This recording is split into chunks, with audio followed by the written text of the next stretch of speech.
Luis Nazabal naiz, eta Tolosaldeako irakaslea eta komunikazio arduraduna naiz.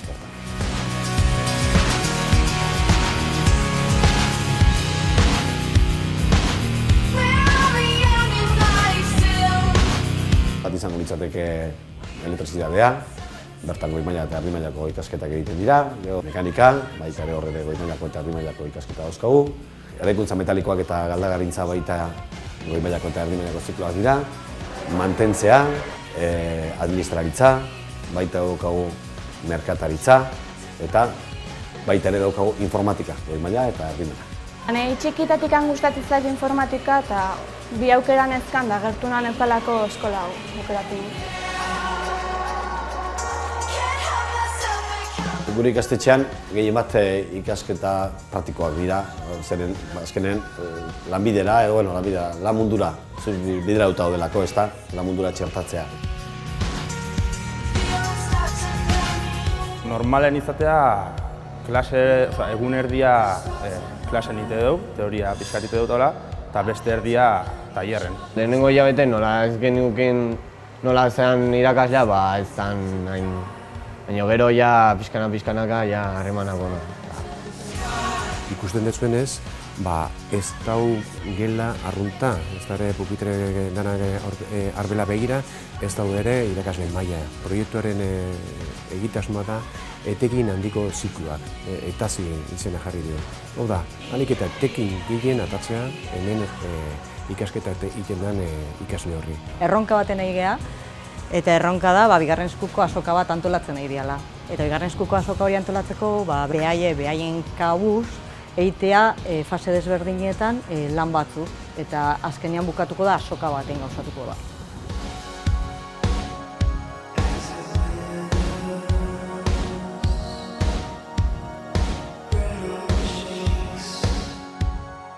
Azken teknologiko mekanizazio makinak, robotak, nik uste punta-puntako baliabidea dituela. Azkenean oso importantea da eguneratuta egotea, eta enpresaetan dagoen teknologia baita ere ikastetxean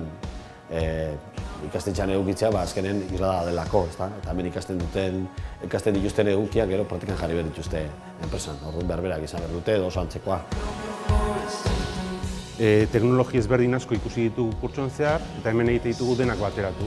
Bai pneumatika, bai elektrizitatea, bai robotika, automata programagarriak programatu, beraien artean komunikazio industriala ditzen dena, eta da pixka bat, teknologi ezberdin guztiak bateratzeko bukaerako proiektu baten.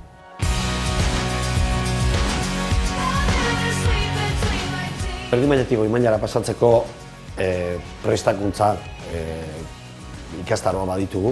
Hauetaz aparte, arratsaldez ere ikastarok dauzkagu langileentzat, trebatzeko zenbait teknologietan, eta baita ere langabetuentzat ikastaroak ditugu. Enpresekin zenbait proiektu egiten ditugu teknologia aurreratuekin, enpresari baita ere eskaintzen zaizkie, eta zer eskatu, saiatzen gara erantzuna ematen. Horrelako gauza egiten ditugu baita. Kurso ondoi joa, oso entretenitu da, gauza asko ikastegi eta oso asko ikastea bintzat aurreneko urte honetan. Enpresa simulatua da, berez, administrazio mailan egin behar diren lan guztiak biltzen dituen enpresa bat edo hor gauzatzen ditugu eraiketa guztiak enpresa batek egin behar dituenak. Orduan, errealitateen enpresa dauzkan behar guztiak edo egiten dituen eraiketa guztiak edo jarduera guztiak hemen gauzatzen ahalegintzen gara. Zikloan daukagun helburu nagusietakoa da ikaslea enpresa lanen hasi baino lehen barneratze enpresak nola egin behar dituen lanak, enpresa hortan nola egin behar dituen lanak. Eta baita ere enpresa gaur egun ze beharra dituen edo baita ere dauzkan lan horietan nola bideratzeko aukera daukaten, baita ere. Nahiko zabala da. Famili guztietan ditugu inguruko hainbat enpresa eta haiekin hainbat konbenio ditugu. Bigarren mailan derrigorrezkoak dira praktikak, 3 hilabetez bertara joaten dira. Eta orduan, ikasleak 3 hilabete horietan familia ezberdineko enpresetan daude. Horretaz aparte, hainbat ikasle aukera daukate praktikak atzerrian egiteko. Lehenengo kurtsoa bukatuta aprobatze bat zudena, udaran bertan hastezea lanen. Ikasketak amaitzean informatikakin zer ikusia dakan lan bati nahi nuke. Gauza garrantzitsua da, ikaslai bere ikasketa amaitu ondoren 2 urteko jarraipena egiten zaiela, ikusteko ze egoeretan dauden, eta guk lan eskaintza ditugunean txertatzen ditugu beraien eskari horiekin. Orduan, jarraipen horretan zenbait eta zenbat ikasle horiek bilatzen dute lan. Hamarkadatako esperientzia eta eskola berri izen desberdinak hartu ditu eta azken urte hontan dagoen egin duen aldaketa sakona izan da zentro integratua bihurtu dela.